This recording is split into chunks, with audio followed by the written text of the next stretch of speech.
ফাঁস হলো আসল সত্য। হাসিনার পতনের নেপথ্যে এই দুই দেশের ষড়যন্ত্র। প্রকাশ্যে এলো ভয় ধরানো আপডেট। বাংলাদেশ কোটা বিরোধী আন্দোলন হঠাৎ করে বদলে গিয়েছে সরকার বিরোধী আন্দোলনে। প্রধানমন্ত্রী পদ থেকে ইস্তফা দিয়ে দেশ ছাড়তে বাধ্য হয়েছেন শেখ হাসিনা। এরই মধ্যে আশঙ্কার খবর শোনালো গোয়েন্দারা। এই আন্দোলনের মধ্যে দিয়ে সরকারের পতন ঘটানোর নেপথ্যে নাকি রয়েছে চীন এবং পাকিস্তানের আইএসআই-এর ষড়যন্ত্র। উদ্দেশ্য একটাই, ভারত বিরোধী সরকার গঠন বাংলাদেশে।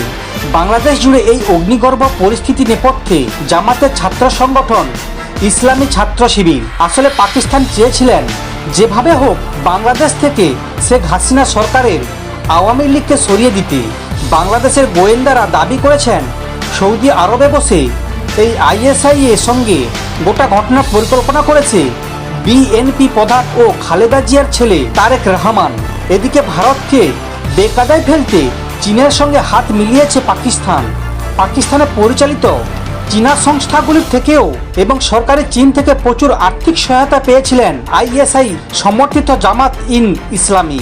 যদিও চীনের সঙ্গে সম্পর্ক খারাপ ছিল না হাসিনার, পদ্মা সেতু তৈরি করার পেছনে বিনিয়োগ রয়েছে চীনের। এছাড়াও বাংলাদেশের পরিকাঠামো নির্মাণে একাধিক প্রকল্প রয়েছে চীনের হাত। কিন্তু কূটনৈতিক নিয়ম মেনে শেখ হাসিনা সবচেয়ে অগ্রাধিকার দিয়েছেন বন্ধু ভারতকে। ওদিকে বেইজিংয়ের চাপ থাকা সত্ত্বেও বিরোধী শক্তিগুলোকে প্রশ্রয় দেননি তিনি। তাই চীনের রোষে পড়ে আওয়ামী সরকার ঢাকায় ভারত বিরোধী পুতুল সরকার বসিয়ে উদ্দেশ্য সাধন করতে চাইছেন চীন। একথা আগেই আন্দাজ করতে পেরে ভারতে জেহাদি প্রচার সর্বভারত বিরোধী কার্যকলাপের কারণে ইসলামী ছাত্র সংগঠনের ওপর নজর রেখেছিল ভারতীয় গোয়েন্দা সংস্থাগুলি। তখনই এই ঘৃণ্য চক্রান্তের বিষয়টি সামনে আসে।